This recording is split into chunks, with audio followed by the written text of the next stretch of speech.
and call this meeting to order, the Community Appearance Commission. We'll start with a roll call. First, John Coyne. Here. Curtis Walker. Present.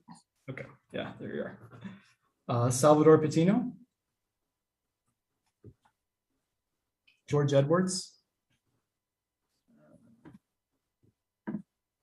Maninka Gupta.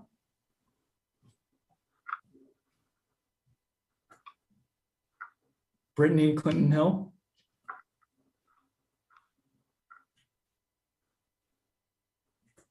Brenda Fulmore.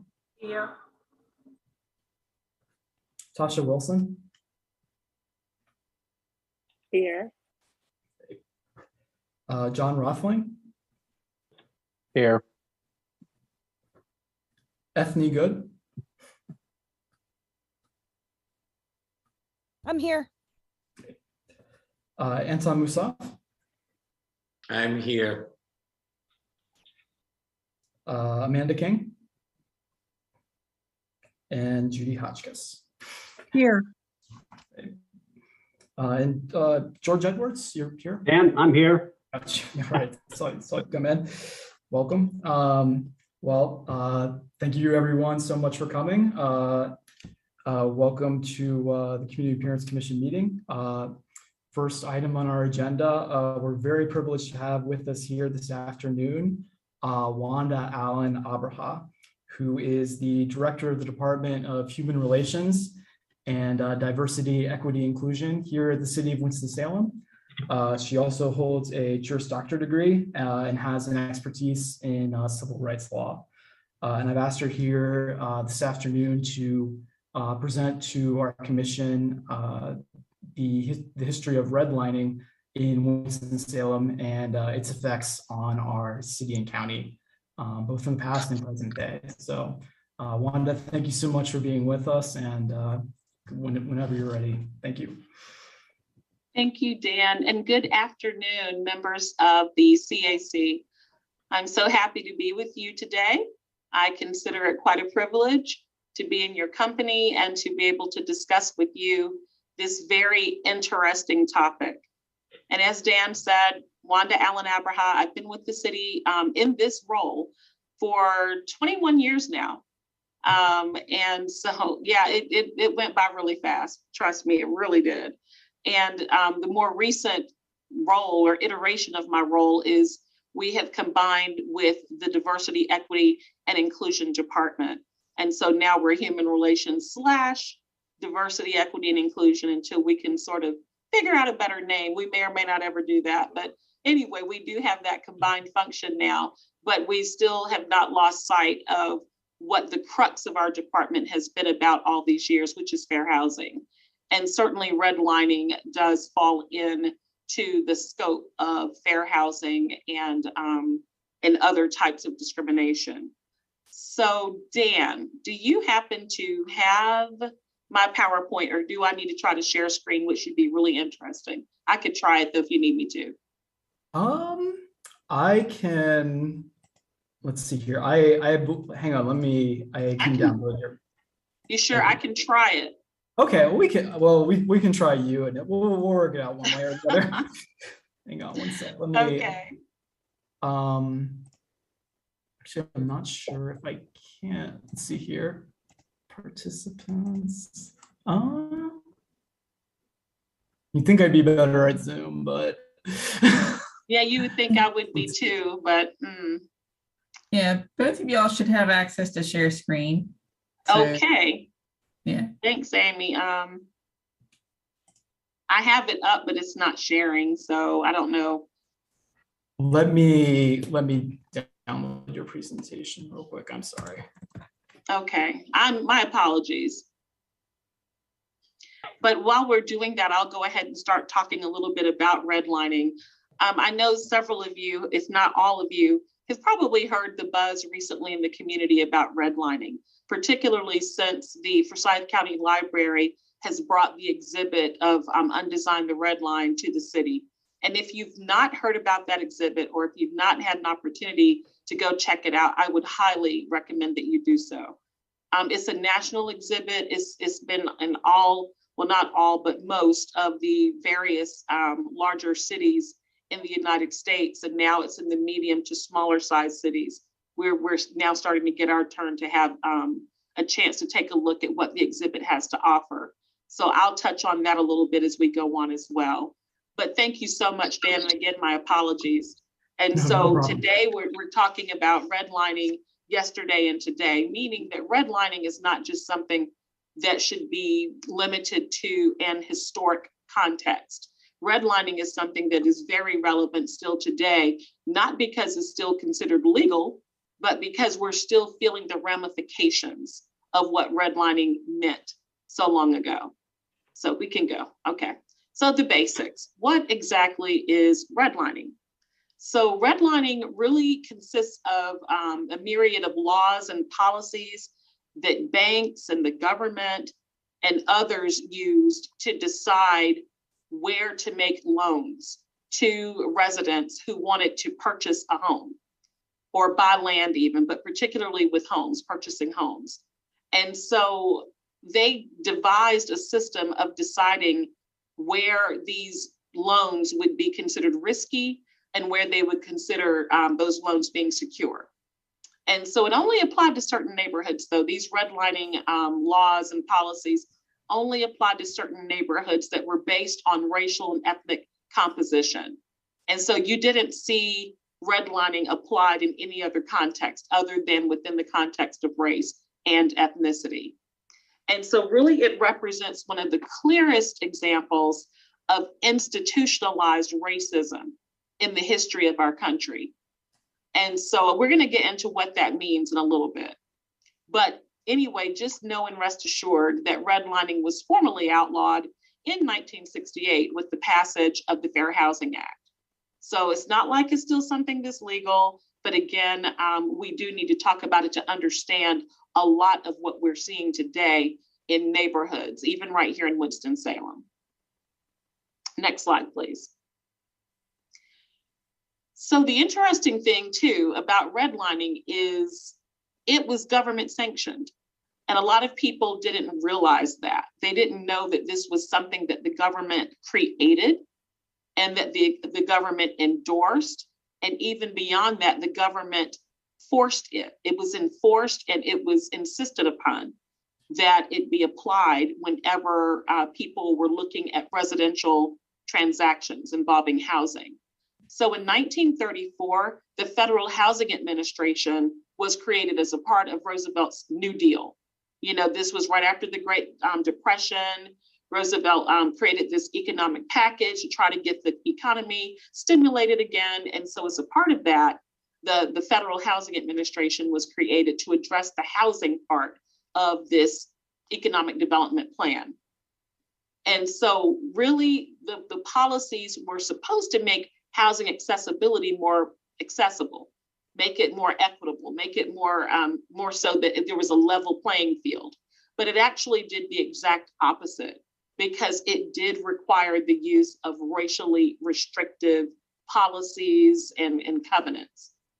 And so the redlining policies were introduced and enforced in over 200 American cities. So it wasn't just here in Winston-Salem, but it was in over 200 American cities. Next slide, please. So it became a national practice. And so beginning in 1934, in the FHA, or the Federal Housing Administration's underwriting handbook, the Homeowners Loan Corporation used maps to help identify where these loans should and should not be provided. And so the mortgage underwriters used these maps, government used these maps, and these maps just showed neighborhoods in various cities in which it was determined loans would be a good idea and where they needed to be prohibited.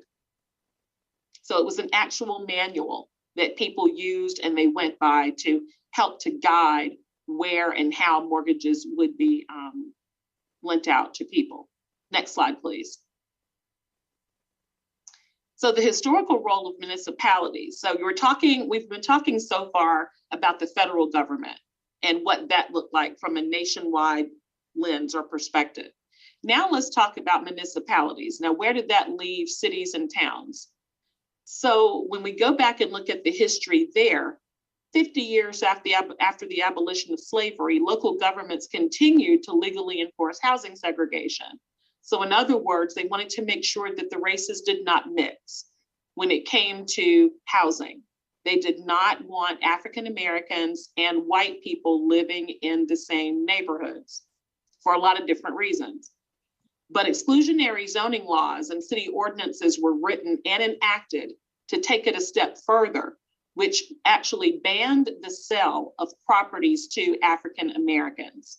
So even if you did have a white family or a white homeowner who wanted to sell his or her property, but most likely back then his property to an African American, that was prohibited. And as a matter of fact, even here in Winston-Salem, we have case law about the fact that there were some white homeowners who tried to do that. Some white homeowners who did not go along with or agree with those racially exclusive requirements. And they said, no, I don't care who I sell my house to. And if it is to an African American, I don't care about that. That's fine with me. But it got so bad that actually we've had, like I said, a couple of cases that originated right here in Winston-Salem in which the white homeowners were arrested and they were charged and convicted for doing exactly that. So it was just absolutely prohibited. So in 1917, the US Supreme Court ruled such zoning laws unconstitutional. Next slide, please.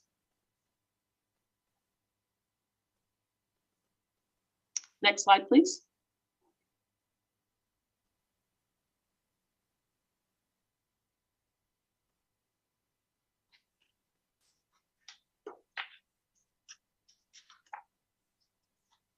Next slide, please. Okay, so the role of our local government. Winston-Salem was actually one of the very first municipalities to legally sanction redlining. Yes, that's very disturbing, but it is a fact. It's a part of our history here locally. And so it wasn't just Winston-Salem again, but we were one of the first here in North Carolina to legally sanction redlining through local ordinances and zoning laws and policies. And urban renewal plans played a large role in that because they were used to justify redlining. So in other words, they would potentially plan different projects that would go through these areas that were considered areas that were blighted or low income or majority or all African American. But we're going to get into that in just a moment. But the city officially upheld the practice of redlining until the federal government made it illegal with the passage of the Fair Housing Act, which we already mentioned happened in 1968. Next slide, please. So how did redlining impact Winston-Salem? Beginning in around 1960, urban renewal and planning were used as pretexts, as I mentioned, to do urban renewal development plans. And that displaced more than 4,000 predominantly African-American Winston-Salem families. And so examples of that would be when the city decided to build Interstate 40 and US Highway 52 through the city. Because those highways, the interstate and the highway, were built right through historically African-American neighborhoods. And so of course, the families who resided there didn't have a choice, they had to move. And so it displaced, again, more than 4,000 predominantly African-American families. So during the Jim Crow era, which is when everything was racially segregated, cities like Winston-Salem and Asheville enforced racially segregated housing. And the legacy of these practices has led to what we see today, a lot of the poverty-related consequences and areas that we're seeing right now today in Winston-Salem. And you primarily see a lot of those areas in East Winston-Salem and in pockets of the downtown area because they were the most negatively impacted. So you will see they still have areas of poverty concentrations, and you see that they don't have a lot of stores and banks and medical accessibility and stuff and things of that nature in those very same areas that were redlined. Next slide, please. So how did redlining impact African-American homeownership in Winston-Salem? So from 1938 to 1952, these local maps showed the red lines where banks should not lend to residents or approve mortgages. And again, primarily in East Winston and in pockets of downtown. So when you look at the current 2020 census, maps still show that those formerly redlined neighborhoods are high poverty neighborhoods and they are majority African American. And that's no accident, that's no coincidence. That is a direct result of what happened with the redlining and the denial of mortgages and the fact that, of course, if you don't have homeowners who are equipped financially to be able to spend money in stores and restaurants and so on and so forth, they weren't going to go in those areas either and develop. So we're seeing that today still. And so the former redlined areas continue to suffer the economic repercussions of redlining, including the food deserts and the lack of jobs in banking and transportation and so forth. Next slide, please. So I want to give you a visual. I want you to actually see what I'm talking about when I talk about redlining and maps and all of that. But before I do that, I want to give you a context for what you will be seeing. So when you see green areas on the maps, those green areas were considered good. They were in demand, up and coming, where professional men lived. And these neighborhoods were pretty homogeneous. So meaning that they did not have any African-American presence there at all. They were white neighborhoods. And so when you look at the blue areas, they're considered still desirable, but they'd already reached their peak. They were beyond their heyday, but they were still considered stable because they had a low risk of, quote, infiltration by non-white groups. So then when you get to yellow, it's definitely declining. And so those yellow areas were typically bordered by Black neighborhoods, and they were considered risky because there was a threat of infiltration of foreign-born, Negro, or lower grade populations. That is the exact wording. And then when you get into the red areas, they were considered hazardous because infiltration by foreign-born Negro or lower grade populations had already happened. And so those neighborhoods were considered undesirable because they had undesirable populations of people, which made those neighborhoods and those people ineligible for FHA backing. So mortgages were not going to happen. So next slide, please. So check this map out, please. This is a 1937 map of Winston-Salem in Forsyth County. And if you will look carefully, I mean, I know the red kind of looks pink now, but you know, the map's pretty old, but those pinkish reddish areas are the red zones. So those are the, quote, infiltrated areas. And you will see it's still pretty much consistent with the way the maps would look now, with downtown being pretty much in the center there. But if you take a look, you will see that most of the red and the yellow tend to be on the right-hand side or the eastern side of the map.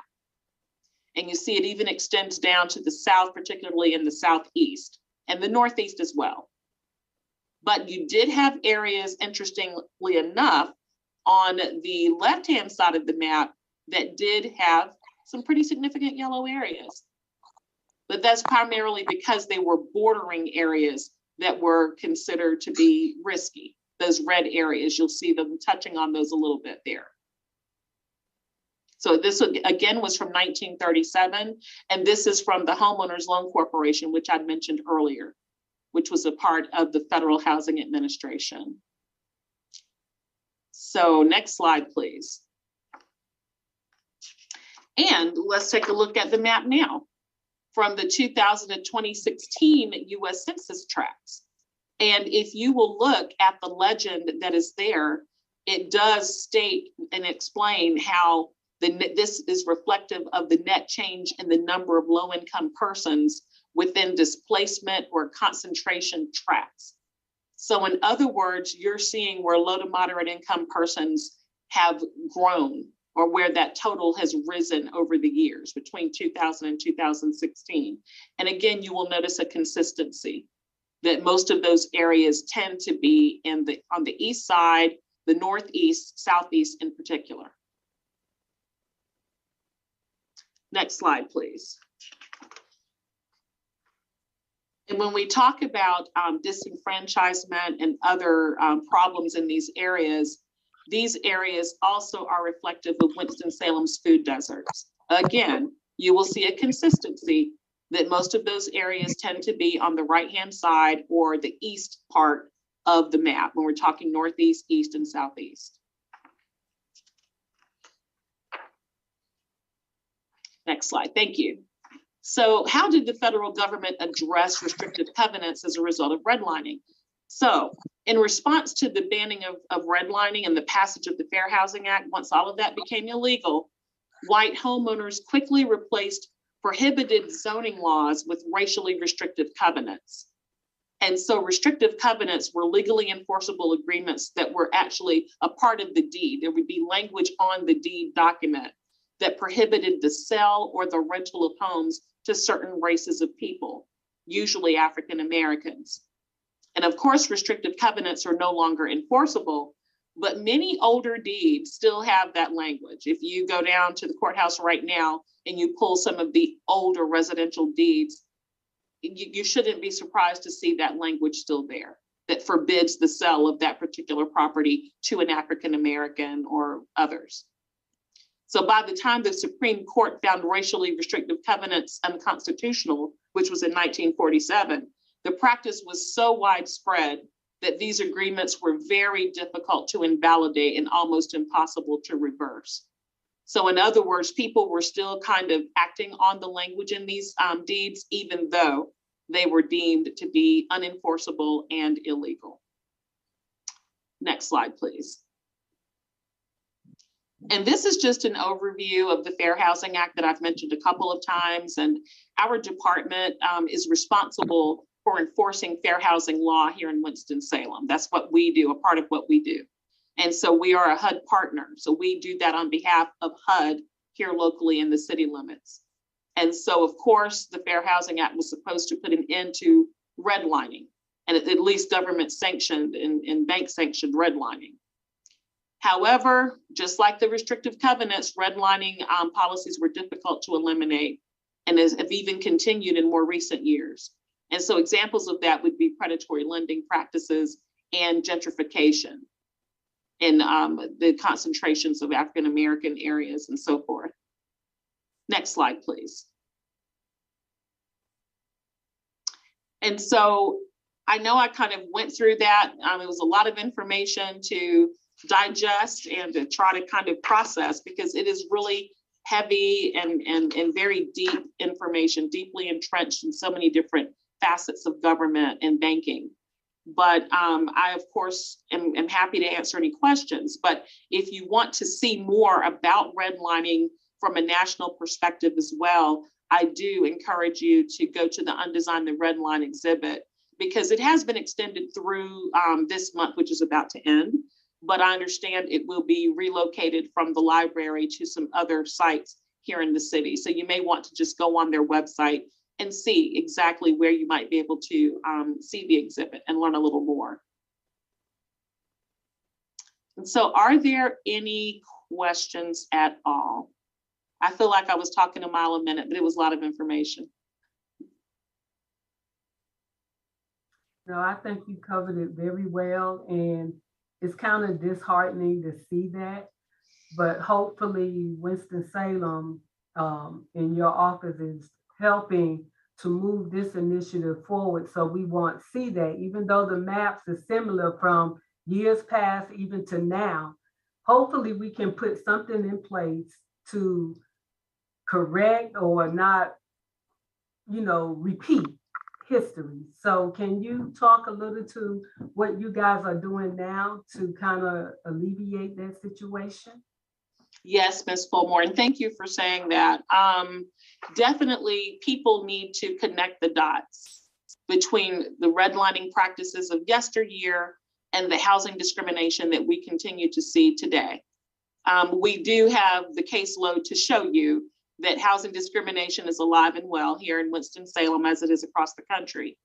And most of the cases that we have, even nationwide, but it reflects what we see here locally too. Most cases tend to consist of either allegations of race discrimination or disability discrimination. But a lot of our race discrimination cases do originate from some of those very same areas. And they may pertain to people who are residing in apartments, or it could be people who are renting homes or other situations. But the bottom line is we are still seeing that. So what we try to do is educate the community. We hold monthly fair housing trainings that are free and open to the public. They just have to pre-register so that we can give them the access information. We go out and work with groups like the Winston-Salem Regional Association of Realtors and Legal Aid and others to make sure that they are aware of the fact that we're here, even the Housing Authority. And we partner with them to do cross-training. And we also take referrals from these agencies if they happen to come across clients or others who are in need of education pertaining to fair housing law, landlord-tenant law, or if they want to file a complaint. We do have that partnership as well. And so we do have a very strong education and outreach component to what we do. So that's what we're trying to do, to hopefully proactively educate people so that they don't wind up in a situation where they're in the middle of a discrimination investigation. And we educate landlords and tenants. That's why I wanted to make sure I mentioned the Realtors Association. So we do train property managers and others who are interested in learning about what they can do and what to avoid doing so that they don't trigger a fair housing investigation. Awesome. Thank you for that response. What about new development and owners coming in and developing housing? Is there any stipulations or is anyone overseeing that process? Now, with housing development, that is not our department. We do have a community development department here in city government, and that is more in their area. But I do know that there is a fair housing component to what they do as well, because they also are considered a HUD partner. They're HUD partners for the purposes of community development, but also they have to be cognizant of making sure that discriminatory practices are not being used and that they are not, that the fair housing protections are not ignored when they are participating in developing residential areas. And so I can't really get into that too much because that's not my area, but I am aware of the fact that they do have that requirement under their CDBG grant. They do have to have that fair housing component in there. Wonderful. Thank you so much. You're welcome. Wanda, thank you again. And sorry, I think my internet cut off on you briefly during your presentation. I apologize for that. That's okay. Well, one question I did have, I just moved here fairly recently, about 6-7 months ago. I was just wondering, would you consider the caseload that you have in Winston-Salem for fair housing complaints? Like, are we, how shall I put this? Are we, or do you think we fare better or worse relative to our peer cities in North Carolina, or what's the case of like relative to other North Carolina cities, I guess? I think relative to other North Carolina cities, we're pretty much the same. So much of what we see nationwide is dependent upon the size of the city and dependent upon the size and the resources that they allocate to that particular department that may or may not hold the responsibility of enforcing the local Fair Housing Ordinance and the Fair Housing Act. And so we're fortunate in that we have been staffed to take on these types of investigations and to provide outreach since 1978, I do believe it is. I think that's when the back then Board of Aldermen adopted our Fair Housing Ordinance. And that was when the the Human Relations Department and Commission were created. And so we've been doing it for quite a while. Some organizations and some municipalities are a lot newer than we are. And so they're still probably trying to get things moving along a little bit, but we're pretty well established. And again, with these investigations are actually considered dual filed.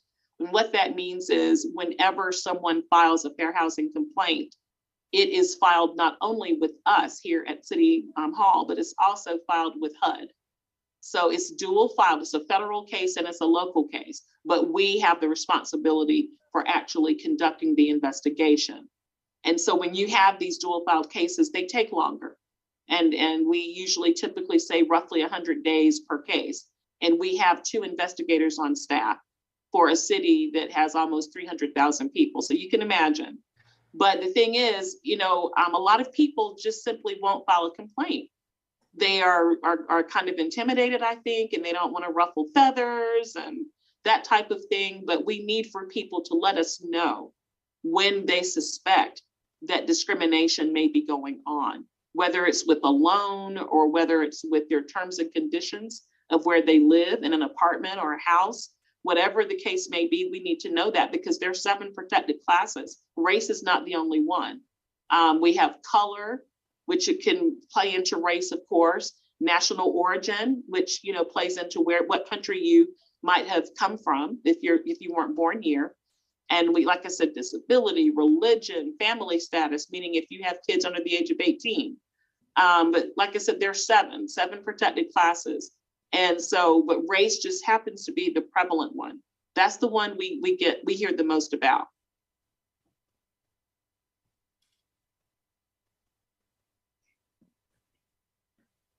I think So- Curtis has a question. Sure. Hi, Curtis.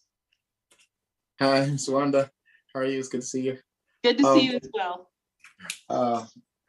I was listening to that and I was unaware of some of the things, but I do know that the FHFA has come up with this new thing in the Biden administration whereby they're going to try to tackle this problem, but again, it's a multifaceted problem. I remember when we were definitely going to the events with gentrification, and one of the major problems with the FHA loans for minorities is capital, because there's this huge generational wealth gap that's here in Winston-Salem because we have a lot of poverty, particularly in certain areas. Like if you drive down Ronaldo Road in Polo, it's a different world, and you just make one right and go down to Cherry towards Patterson, and that's another world. And then people are kind of isolated and blocked into those because they're getting charged premium rates for properties that don't necessarily have those value, that doesn't have the value. So it's a complicated issue. I don't necessarily know all of the answer to it, but I definitely think that we have to do something with the mortgage rates, because even though minorities can qualify with low credit at 650, the problem is still capital. And then without capital, you get high rates. With high rates, then you're kind of stuck in no man's land per se, mortgage wise, and then that encapsulates generation after generation after generation after generation. So I think the best answer is we're probably going to end up having really, really low rates for I guess, quote unquote, socioeconomically disadvantaged neighborhoods, which were redlined. Because if we don't do that, then we're just repeating the process over and over. It just looks good with a different name on it. So I just wanted your opinion on that. Yes, I agree. And that's why the whole thing about predatory lending is so important for people to be aware of. And a lot of the predatory lending practices that were so pervasive years ago have gotten better. I mean, if that's any consolation, which I'm sure it's not much, but it's gotten better than it once was. And so the concern is, what will it look like once this current housing boom that we're in, once it starts to level off? It'll be interesting to see if that resurfaces to the extent that it did prior to now. But yes, you're right. Definitely the rates are a concern, and with the homes the way they are now, and with still a lot of the development going on the way it is in certain areas and not others. And then when you're talking about affordable housing, I think that's more of an issue. because when you're talking about affordable housing, it depends on what iteration of affordable housing you're talking about. Are you talking about mixed income developments? Are you talking about, because depending on what you're talking about, that will probably dictate the way that immediate community will receive that information. And they may or may not want affordable housing in their neighborhoods or areas because the concern is that it will bring down their housing values, even though national statistics show that that is not true. But that is a very widely held perception. And so it is very complicated, Curtis. You're right. We could go on and on talking about that. But yeah, I share your concerns. So Wanda, you mentioned about the lending and the data. With banks, that's a private entity. So is there any oversight there of the loans that's been rejected? And do you have access to that data, or it just stayed locked up? Well, banks are required to adhere to something called the CRA. They have these CRAs in place, the Community Reinvestment Act requirements and policies in place, so that they are somewhat regulated and watched, so to speak, in how they're lending and to whom they're lending, and making sure that the criteria are consistent. So they do have a regulatory built-in thing that's there. Now, the way it comes to us is if we get a fair lending case, we are looking at that data. We're looking to see, okay, what is their pattern and practice for where these loans are being made? We're looking at what's called HMDA data, which is the home mortgage data analysis that's available. But I don't want to get too much into the weeds of all that, but we do have resources that we can look at when we're talking about looking at a fair lending investigation. We do have resources that pertain and relate back to the banks. Thank you. I am familiar with CRA. I came out of banking of 27 years on the operation side. So. Okay. Oh, you know all about it. Okay. Yeah, thank you. You know more than I do about it, I'm sure.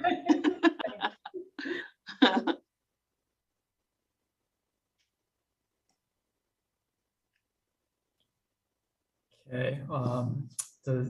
Thank you so much, Wanda, for joining us here this afternoon. Really appreciate it.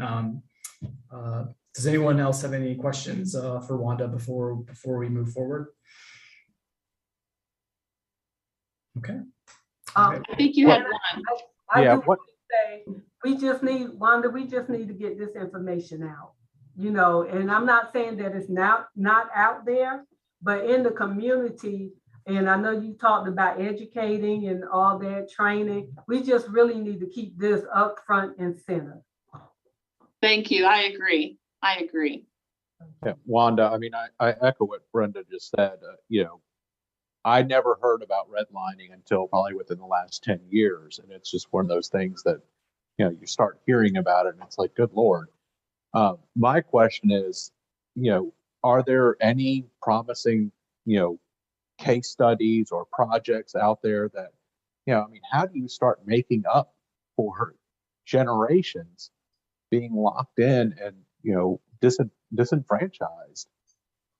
I mean, are there things that we can look to that are, it's a bright star, a hopeful thing of how we can start moving forward? And, from our perspective on this commission, are there projects that we can start steering towards that might help? Because it's kind of like you feel helpless when you see this, and what can we do? Right. And I totally feel you with that one. I feel the same way. There are lots of projects that are proposed, and again, I'm treading lightly because that's getting a little bit outside my scope.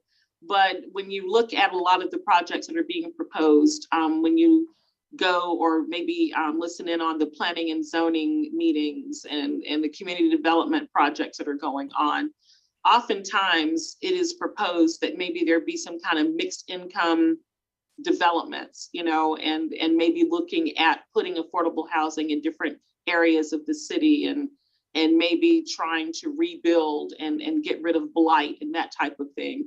And I would say that whenever those types of things are proposed, it's important for the community to rally behind those projects. Because if the community attends these meetings, or if the community makes it known that they would support such a project, I think that it would really make a difference. But what happens oftentimes is, that circle is very small. It's a circle of developers and others who kind of make those decisions, but it's not because others can't get involved or because the opportunities aren't there for voices to be heard. I think that people just kind of are used to putting everything on cruise control, and they're leaving it up to just a few people to make these decisions that have a wide impact on us all. So I think that getting involved in attending these public meetings and hearings and all of that, and making your opinions and voices heard, that's the starting point. Because then that influences the developers. I'm sure you've seen where maybe in some communities they talked about building a store or whatever, and the neighborhood didn't like it, and they turned out to the meetings, and that store didn't get built. Or if they want a store, or if they want some type of business to come, when they turn out to these meetings, then that business will come.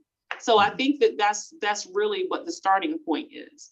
It's just making voices heard, organizing, getting people together collectively to address those wants and those desires that they want to see in their communities.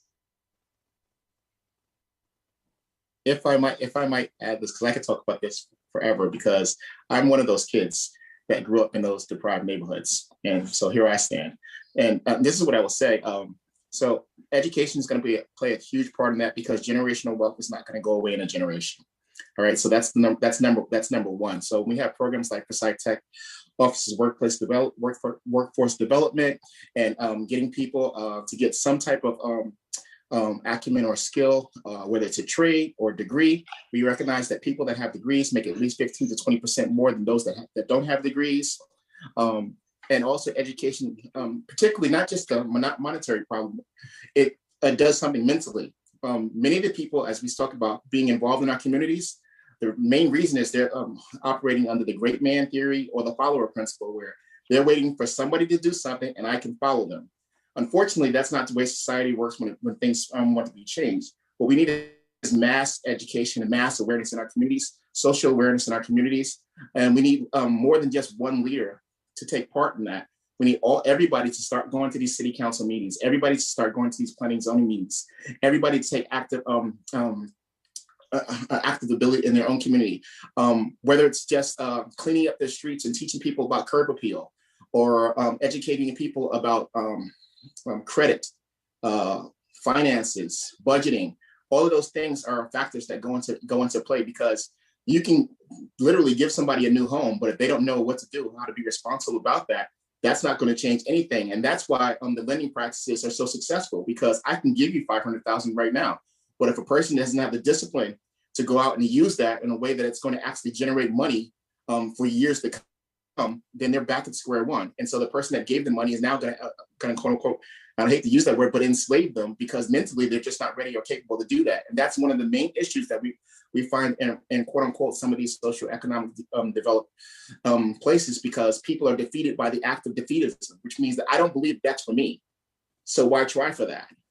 But we need to change that. You change that perception that yes, you're capable of doing this. Yes, you can do this, and this is part of this. There's no such thing as one American dream. That American dream is for everybody.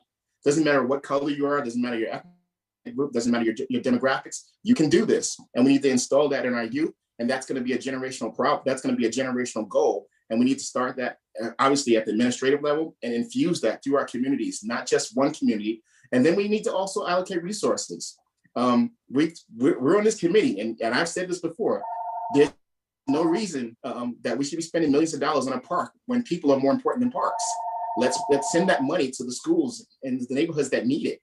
That's my belief, because if you want to beautify a city, beautify the people, because the city will follow. So again, it's going to take a lot, but obviously, if we have the will to do it, then we'll get it done.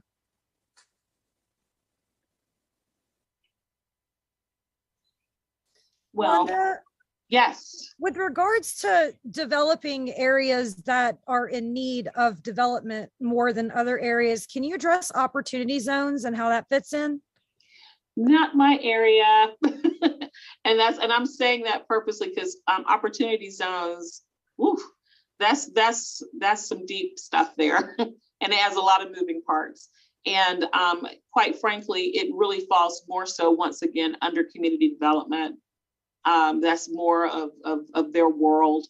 But I'm only very loosely familiar with the opportunity zones and the whole concept. But I do understand that has created a lot of beneficial results in some communities. And it's almost like people either love it, they love the concept, or they hate it. I've heard very strong opinions on both sides. So I really would not want to try to even opine when it comes to opportunity zones. But thank you. Thank you for bringing that up. Thank you. You're welcome.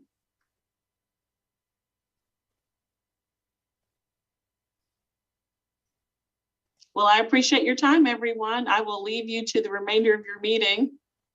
And if you have any questions, feel free to let me know that. I'm sure Dan and Amy could get you in touch with me if you need to do so.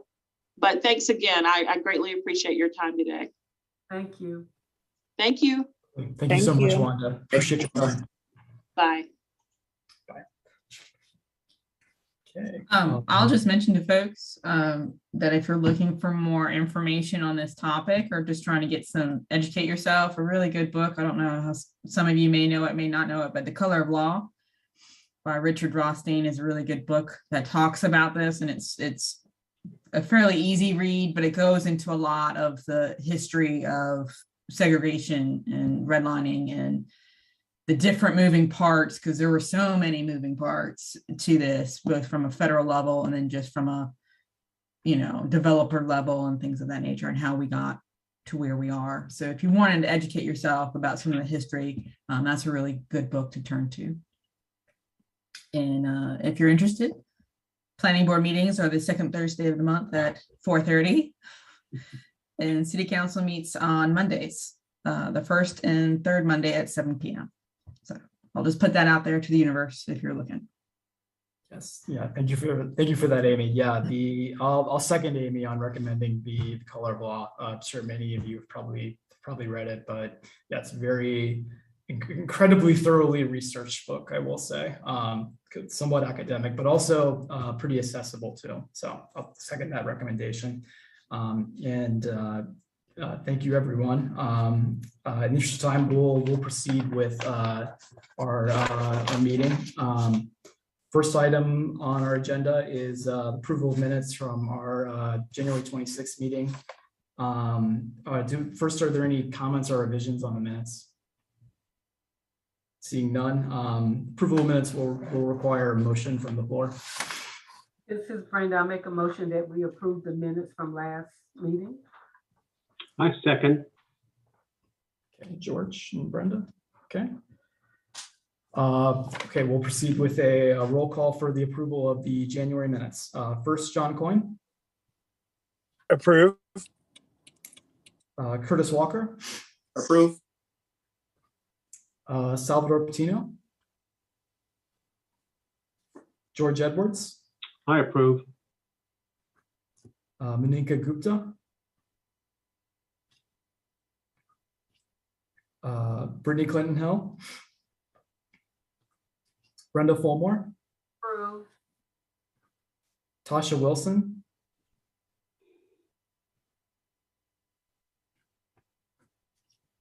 John Rothling. Approved. Ethne Good. Approve.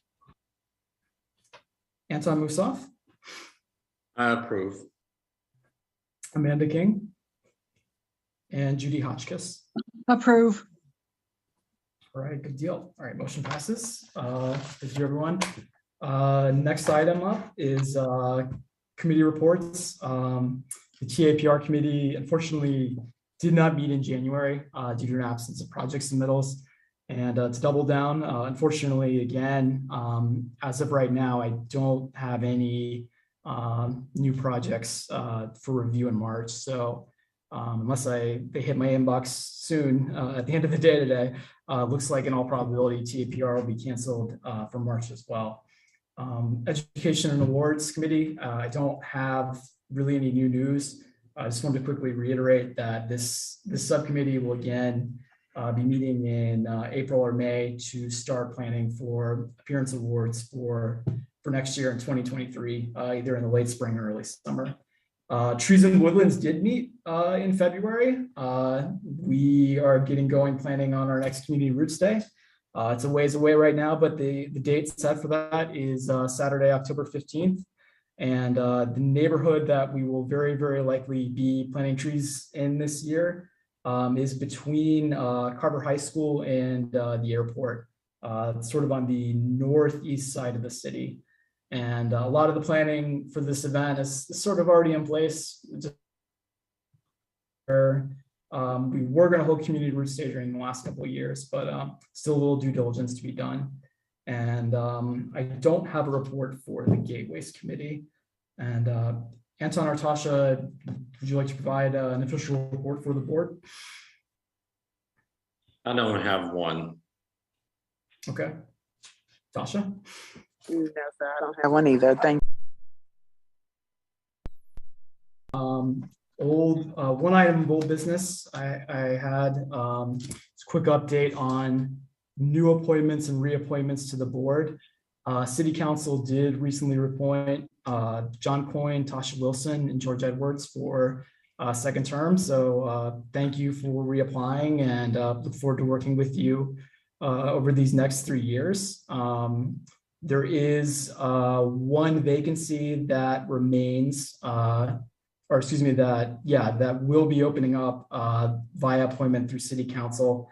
And Amy and I did a little sleuthing on this, and it can be categorical or non-categorical. And that is Salvador Patino's position, which expires at the end of this month due to term limits. On the county side of things, I believe Ethne Good and Judy Hotchkiss both reapplied. And formally speaking, on the county side of things, we'll have 5 total vacancies at the end of the month, 3 for categorical positions, 2 for at-large positions, and those applications are due into Forsyth County on March 9th at 5 p.m. At that time. And the way, for anyone who might be listening out there, the way to apply is just on the Forsyth County webpage. Let me pull up the page real quick. On the right-hand side of the page, there'll be an open appointments list, and you have to, it's a little confusing, you have to click the link twice, but eventually you will reach a gray webpage where you can apply for CAC membership. For those interested in appointment by a city council, you would get in touch with Sandra Keeney, who's the city clerk, and she can assist you with the application process. That's all I really have for old business. For one item of new business, it's fairly late breaking that I wanted to share with everybody. And I'm sure you'll be, at least I hope you all be very, very pleased to hear. We will be going back to in-person meetings for the CAC in March. We sort of follow suit with City Council, and I believe, I think the date is March 7th. The City Council will start back to in-person meetings. So we kind of fall like dominoes to City Council. So our next board meeting will be in person. Full disclosure, Amy and I were still looking around for a suitable room in which to hold it. I know we usually hold it in the large conference room in the planning department, but we will be working in the coming week or so to look for a suitable room in which to meet. For Trees and Woodlands on March 10th at 11 a.m., that will be in the large conference room, Bryce A. Stewart Municipal Building, 3rd floor large conference room. And that's a pretty small committee, so that room should be fine. No problems there. So I will say, personally, I'm really looking forward to working with you all in person. It's been, the Zoom thing's a little weird, but so it'll be, I hope everyone's okay with this, and that is our current plan. So, and honestly, the only other item of new business I wanted to mention, this is Salvador Patino's last month of the board. I don't think he's with us today, unfortunately. but I just wanted to thank him for his lengthy service on the board. And that's all I have. That's all I have for you all this month. Does anyone? Dan? I have a Yes, question. George. If we go back in person, that would be on the 23rd, is that right, of March? Yes, let me pull up the calendar. Yes. And you'll March- let us know which room. It'll be in the same building, I assume, is that right? Or we don't know that? Go ahead, Amy. Yeah. I'll speak to this. So before COVID, we all met on the second floor conference room of the Stewart Municipal Building. Planning has actually moved to the third floor. So it'll either be the third floor conference room in the Stewart Municipal Building, or we may look to do the Arnold King Room, which is on the fifth floor. It's where planning board used to meet pre-COVID. It's just a larger room. So just that way to get folks a little bit more space to sort of spread out. And so we're not all on top of each other trying to huddle around one table. That's all we were thinking about. So it'll be probably one of those two rooms.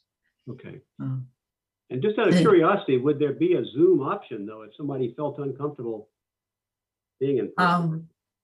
As of right now, no. No? I think council is going to try to do a hybrid version of it.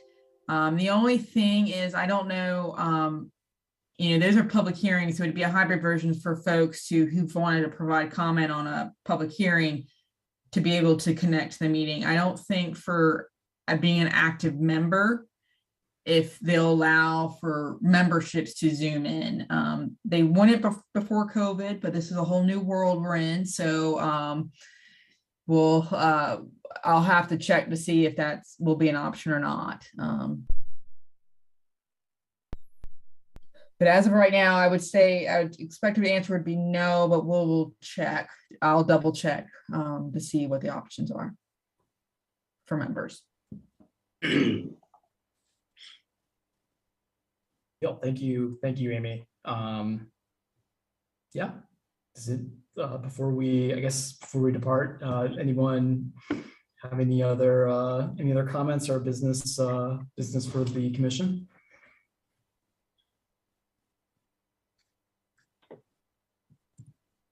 Okay. I want to thank everyone so much for your time, and